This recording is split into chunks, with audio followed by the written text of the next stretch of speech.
How much do you want it?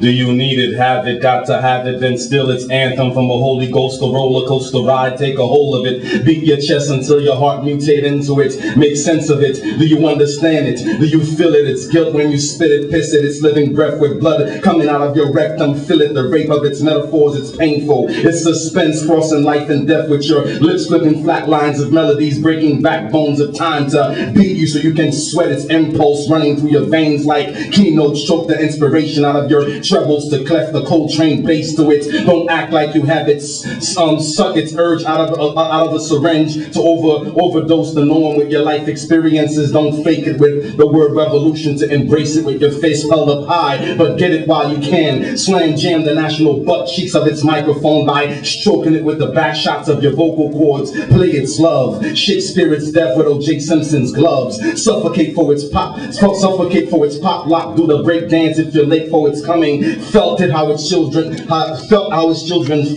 being lynched under the abortion stage of its pages, crumbling into old age in the garbage can while it caches fire to give birth to happiness where it hurts, contradict itself to tongue kiss its Judas saliva by fingering yourself in the mirror before you compete with yourself and itself. Poetry, is it you? Does it taste that good? Does it make you or break you? Shake the living black and white out of you. Was it yours to begin with, or did you use it to profit? Sell your CDs to market something you don't believe in. What is your reason to punch in between the lines to create life for an audience who died before they even heard you? Poetry, take it serious, cause someone came here to listen. Someone needs a revelation, cause some die to keep this alive. Yes, sir!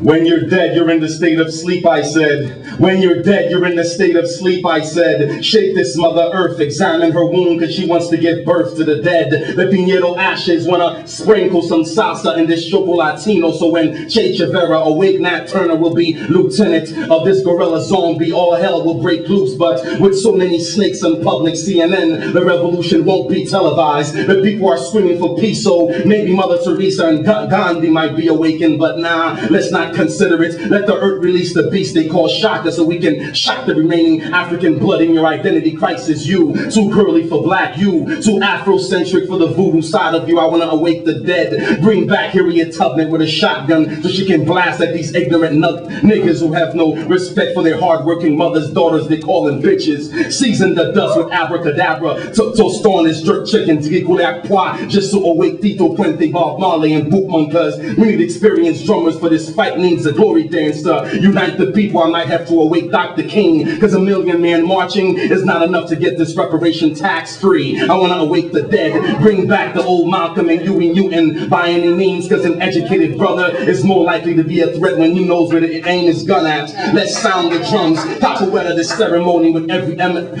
element men made elegance to awake Madam C.J. Walker, cause some brothers and sisters do need a makeover for this revolution. Let's awake the dead, resurrect the Buffalo Soldiers, the Vietnam vets, cause they're immune to the drug-infected, chemical-injected deception of justice for all. I wonder, can we awake John Brown so the racists can be a witness to the rebellious, even in pill blood who join us? Wake the dead to suffocate the living, cause they have nothing to live for, die for, fight for. Wake the dead in the flesh so we can smell the stench of weapons of mass destruction before it destructs us in the mouth of these deceiving presidents. Let's awake the dead before it's too late for the living.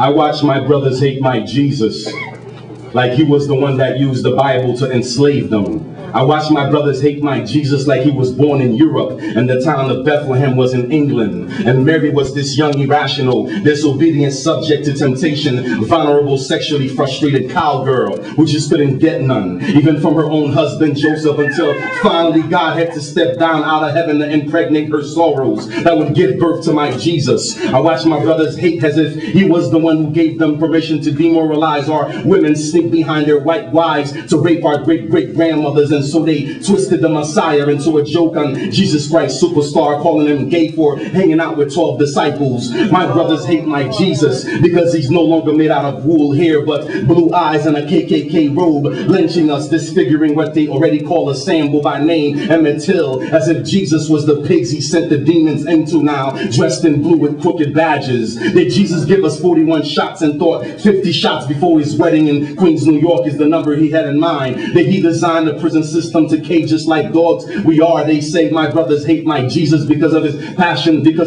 passion of Mel Gibson, still hate the blood of which he came from, a Jew, as if his name Allah was born to bomb the Twin Towers and watch his people die over and over again in Palestine but not in Jerusalem, because he hates himself and so he kills himself to resurrect himself to only save himself. My brothers hate Jesus enough to wear my brothers hate Jesus enough to wear my brothers hate my Jesus enough to wear my brothers hate my Jesus enough to wear him around enough to wear him around their neck and call him bling, as long as he continued to hang dead on their golden crosses. My brothers hate my Jesus because we can't see him until our babies grow up in heaven from not being born through abortions, because beat up dads did not want that responsibility, until the greedy pastors give up their Benz and their fancy houses to feed the poor people they're stealing tithes from, until Christian, Muslims, Hinduism, Jews become one flesh believing in him. Hate him you do not know, and watch the end become a new beginning to those who love him.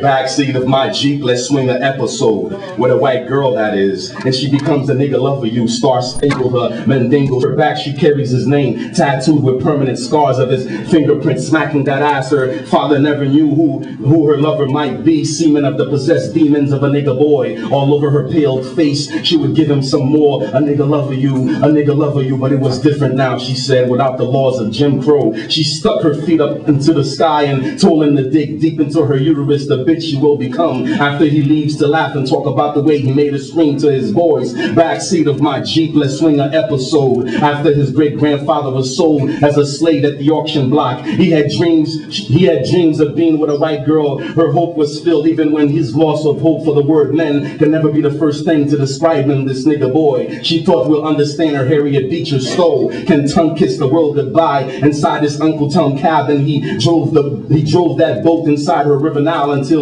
she can almost feel how it is to be loved as a young black woman never do nowadays by a nigga boy. And the night sprung into morning, baby bird tuned the melody. Backseat of my Jeep, let's swing an episode. Without condoms, he impregnated her womb, but how can she tell this to her racist, white supremacist, traditional father? She got pregnant by a nigga boy when he sent her to get educated on a college campus. And the nigga boy woke up lying next to what he will have to one day father, the half nigga he planted in the woods, where freedom once was caught by Frederick Douglass barefooted toes, is now determined to give birth to what was once lynched, is now determined to give birth to what was said once guilty enough to lynch this nigga boy. Backseat of my Jeep, jungle fever, this episode. Told Hosea to go find himself a wife of boredom.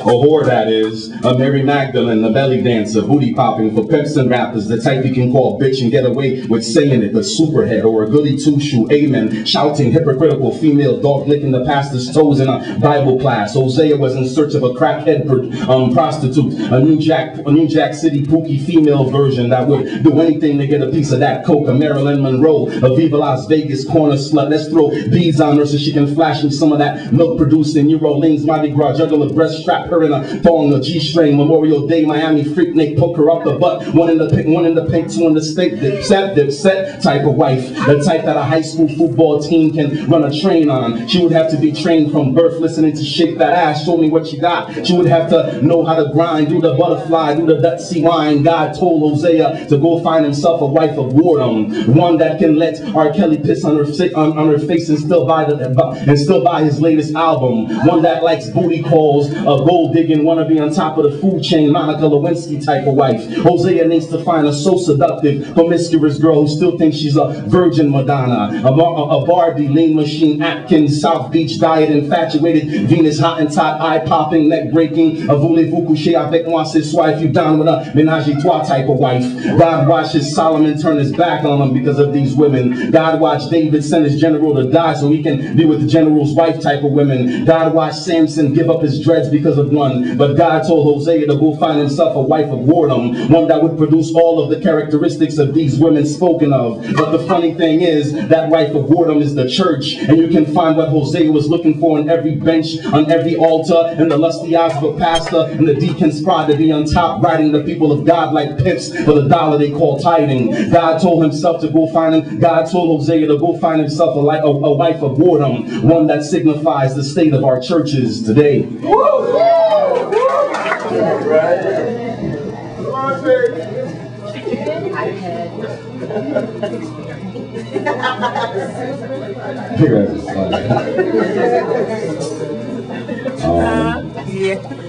My man said it was something about immigration they were doing today, so I had a piece that I wrote last week, and I just want to share that one with you guys. It should be the last piece.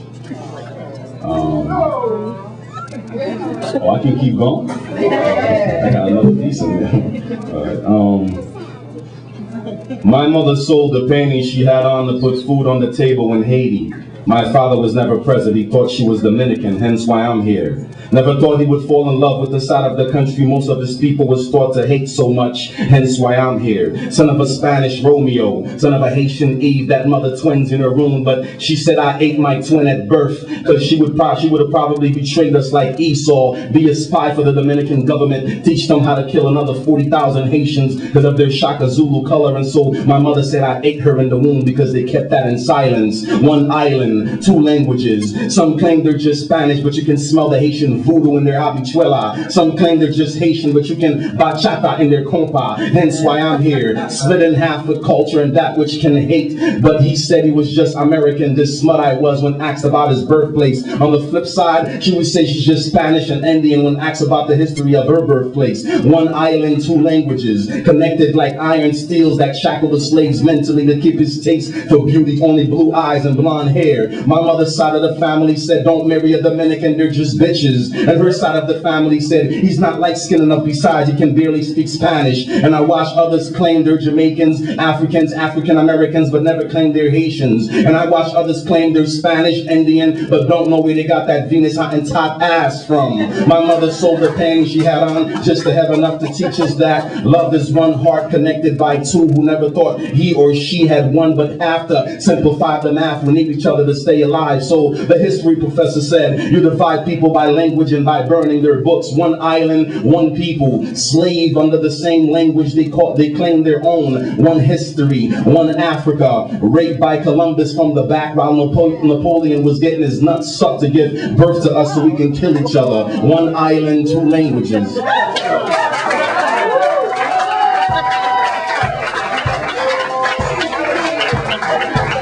Follow.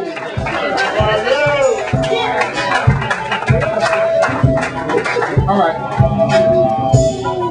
We got a lot more points to go through. I'm going to bring up Mr. Paul McKenzie real quick. He has a couple announcements. He has something going on the 25th for the youth. And as soon as he's done, we got about 6 or 7 more poets, and I want to get to everybody. So please. Good evening. I'm kind of introduce myself so you'll know who I am when I come back next time.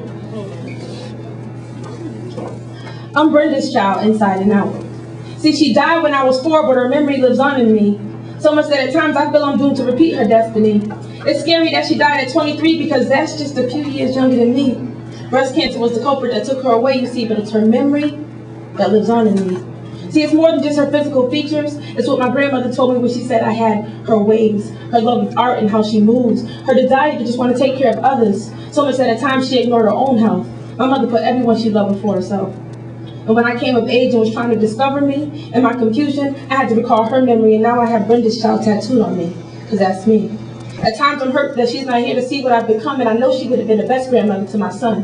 But instead of concentrating on what I've lost, I pay tribute to what I've gained. Her blood in my veins, her qualities that show through in me, her memory that will always be, and all the other things that make me Brenda's child. Peace. All right.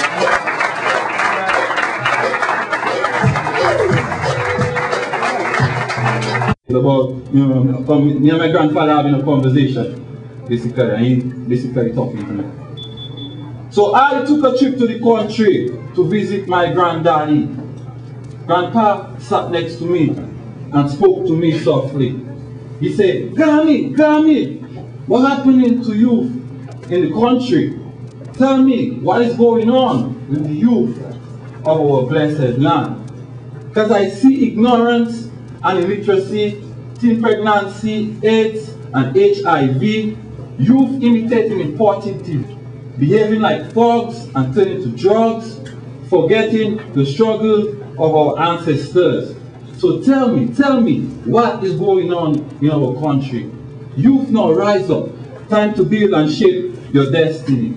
Develop strong minds, educate this young generation. Healthy body and healthy minds, time to build up this generation.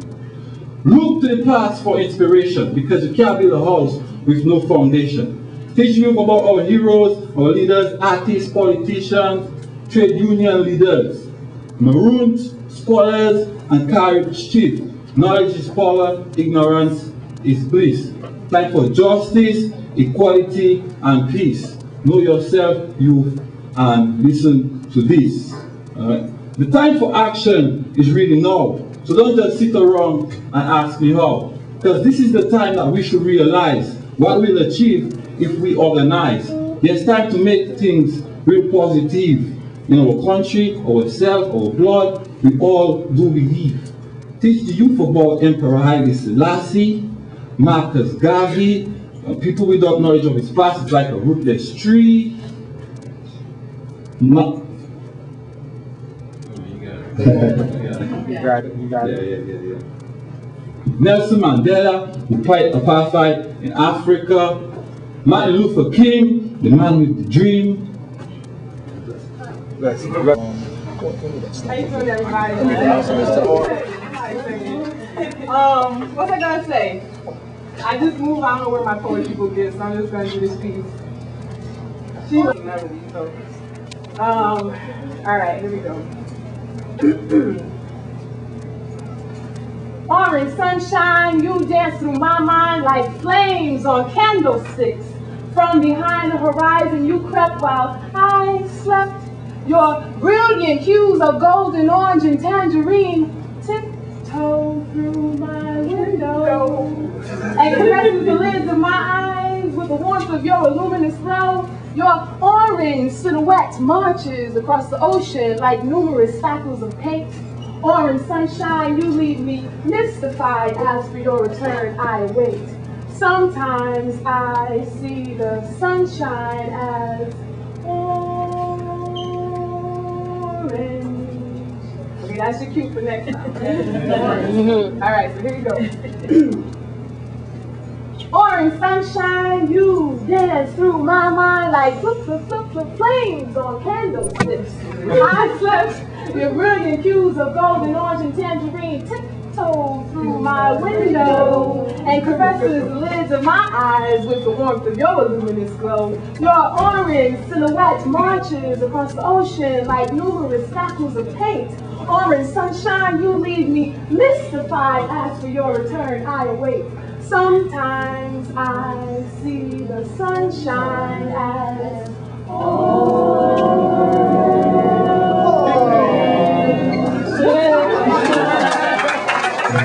Yesterdays of my tomorrows in the faces of the children. I said, I see yesterdays of my tomorrows in the faces of the children. On the deuce, death wears a hoodie and baggy jeans, but so do our children. So I walk the streets and work to save them. All these non-profits claim to help, but truly help enslave them. All the while fattening pockets with the tax money that we gave them. I see yesterdays of my tomorrows in the faces of our children. I said, I see yesterdays of my tomorrows in the faces of the children.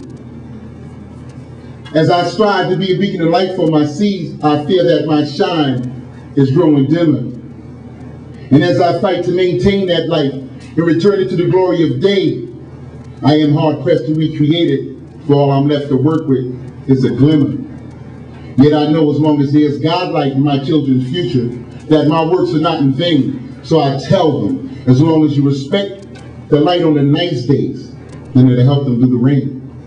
To teach them of what's to come is my job, so in teaching negative I must refrain.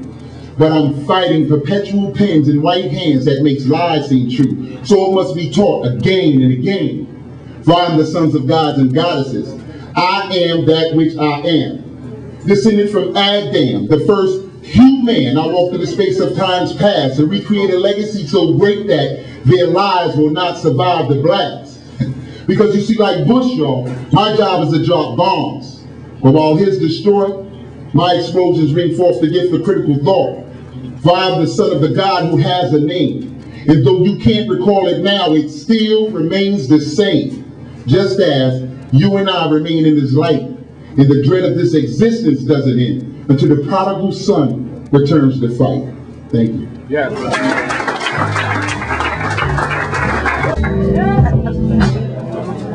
UOY, that's uniting our youth. It starts with you.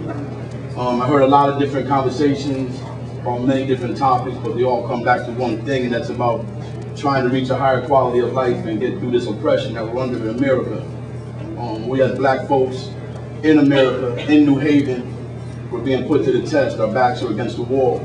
And we seem not to come together unless we're at a funeral and, really bad events. This week, just like Brother Kev said, there's a lot of frustration going on because every shot that's fired from a certain age between like 11 to 25, we're at the hospital. And we walked in the other night, and the sister at the desk, she said, when you guys come in here now in your purple jackets, you remind me of the military guys that were delivering the death notices to the families at the homes. And that shook me because I got to put that purple jacket on. I have to put that red jacket on, and we're directly in the line of fire. These jackets aren't bulletproof, I'm not bulletproof, but we're out there because we're dying at record numbers. Our young people aren't reaching the age of 20 anymore. This is half of their life right now. This is their life, unless we come together and unite for the right fight. And it's out there. A lot of laws are changing, but the piece I'm going to do is, this is really therapy for me. It's my signature piece. It's called Tricknology. And again, this is my therapy, so I appreciate you guys coming out. True soldiers know when the revolution will begin. The art of war is to be in the know. So fall in. Here we go. Technology, no rewind, Tricknology. And here's a quote from Henry Berry, Virginia, House of Representatives. He said, "We have, as far as possible, closed the avenue at which the light may enter the slave's mind. If we could extinguish the capacity to see the light, they will be on the level of the beast in the fields, and we will then be safe. And there'll be a new birth of freedom." End quote. And this government of the people, by the people, for the people, should not perish from the earth. Warning, warning, here we come, and the last shall be first. But it was Tricknology that was quenching our thirst. Soldier at birth, soldier at death. The hell with Tricknology. Y'all gave it your best. Now it's our turn and we're coming on hard. You been started some crap, but it's going too far. Weapons of mass destruction, you act like you see. The whole damn time, it was our commander-in-chief. And yeah, you can give me those eyes of disbelief. And now I meant to cause this grief. Because as history shows, you're a damn thief. And you can get mad because I'm spitting the truth. Here's a quarter. Take it to the booth. And while you're there, you're still not going to tell the truth. But on the real, the hell with this verbal confrontation. You lay with my queens and you're still raping my nation. 18 billion, you say we're in debt. No drinking water to get our lips wet. So you take a step back for an overview and say what you would do if this was happening to you. 9/11, you drop the towers, save face, gain more powers. FBI, CIA, CTC, with all this, all you see is me. You say I'm ready to tear up. Flip that. You better look in the mirror. Do you see what I see? An inbred redneck fronting the Lone Star State, and he's in control, dictating our fate. 2004 election was on the line. He had his headsmen court every shade of color he could find. Promised this, promised that. He got back to the office and he took it all back. So I sit and I try to figure if I really matter. While corporate America's stock keeps getting fatter. Overseas you send the jobs, slave labor. I'll just call you Rob. A thief, a crook, just look what you took. And then you try to act like it's all in my mind. What evidence did I find? Man, you don't know it's your damn mind. You do what you do, you say what you say. You create all these gun games for our kids to play. So how you gonna act surprised when they really start to spray? And there goes your daughter. There they lay. Don't take that as no threat, because you won't be mistaken. But once again, all the stuff you took was never yours for the taking. But now, you look at me and label me. I'm that radical, fanatical. I got all my soldiers questioning any kind of sabbatical. My brothers and sisters fall in. They don't deserve our energy. Move with me. The revolution will begin. We are soldiers of color and we're posturing. We're staking our claim. You should have known we was coming. You only got yourself to blame. And that's technology. Thank you all.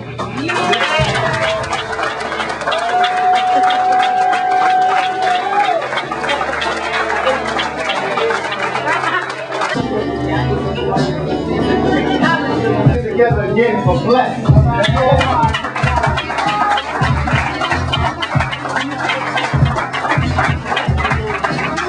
Before I set up this event fully, I'm going to bring up Paul McKenzie again, owner of this establishment. He has an announcement to make.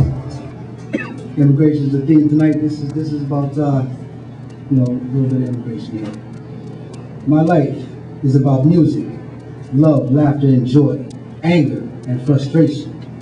My life is about the Lord, Jesus Christ, God, Africa. Anything, but oh well. All right, immigration, huh? All right, let's try this one.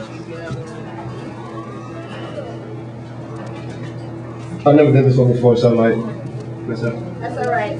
Here. Asians want to be Europeans, Europeans want to be Africans, and Africans just want to be free. Now, Hispanics are called Latinos, and Latinos look like gringos, but gringos are euphemism for a lightly tinted Negro. Now, if you take a sneak peek at a Greek, what would you do if you knew that Zeus descended from Timbuktu? Now, Zeus descended from Timbuktu. Mexicans are really the light, okay, I got it. What would you do if you knew that Zeus descended from Timbuktu? Now, Sicilians are really North African civilians who moved out by the millions, and the Pharaohs revoked the hospitality and tried to kill them. And the Mexicans, the Chinese were the ones who ran with the Huns, and the Kitakate, the Black Marlos, when they stormed out of Persia, dissipating Asia underneath the sun. Mexicans, light-skinned Nubian brethren, who played host to Olmec statues before their lands became commercial. Now the Eskimos, they're the frozen Negroes who year after year explored the Vikings to the western frontier. And I'm really amused with the Jews since they bounced out of Ethiopia and got confused because they believed Judaism started out white and shunned the birthplace of humanity out of spite. And the brothers of India wanted to pretend to be our friend, but when it comes to their beautiful bonding, they want to put that friendship to an end. Now, what's really going on? Alpha to Omega, Africa will remain strong. Now, deceivers will lie claiming textbooks aren't wrong, but now deceivers will lie claiming textbooks aren't wrong, whether you're Indo-European or Asian, you're still natural born. Peace.